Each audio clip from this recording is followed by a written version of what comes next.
জুতোর শুকতলা কিংবা শরীরের ভেতরের মূল্যবান রত্ন লুকিয়ে বিদেশে পাচার।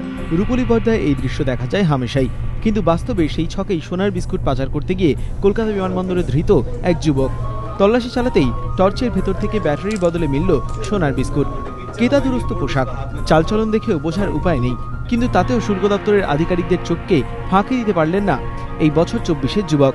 শুল্ক দপ্তর সূত্রের খবর, মঙ্গলবার বিকেলে একটি বেসরকারি সংস্থার উড়ানে কলকাতা বিমানবন্দরে নামেন কেরলের বাসিন্দা পেরাক্কল জাকারিয়া। গ্রিন চ্যানেল দিয়ে বেরোনোর সময় তাকে দেখে সন্দেহ হয় শুল্ক দপ্তরের আধিকারিকদের। আটক করে বেশ কিছুক্ষণ ধরে চলে জিজ্ঞাসাবাদ, আর তাতেই ঝুলি থেকে বিড়াল বেরিয়ে পড়ে। যুবকের ব্যাগ তল্লাশির সময় একটি টর্চ মেলে। टॉर्चर भीतर बैटरी बदले आठा दिए आटकानो छिलो कयेकटी सोनार बिस्कुट। इसी तरह का जो केस 3 नवंबर को हुआ था, वो भी टॉर्च में ही लाया था, बैटरी में छिपा के।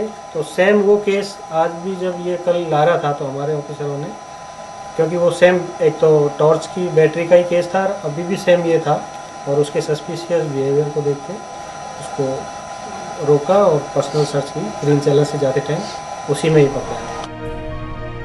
शुल्क दफ्तरेर आधिकारिकদের दाबी, बैंकक থেকে 1 কেজি 65 গ্রাম ওজনের এই সোনার বিস্কুটগুলি আনছিল ধৃত যুবক, যার বর্তমান বাজার দর প্রায় 32 লক্ষ টাকা। জয়ন্ত পাল, এবিপি আনন্দ, কলকাতা।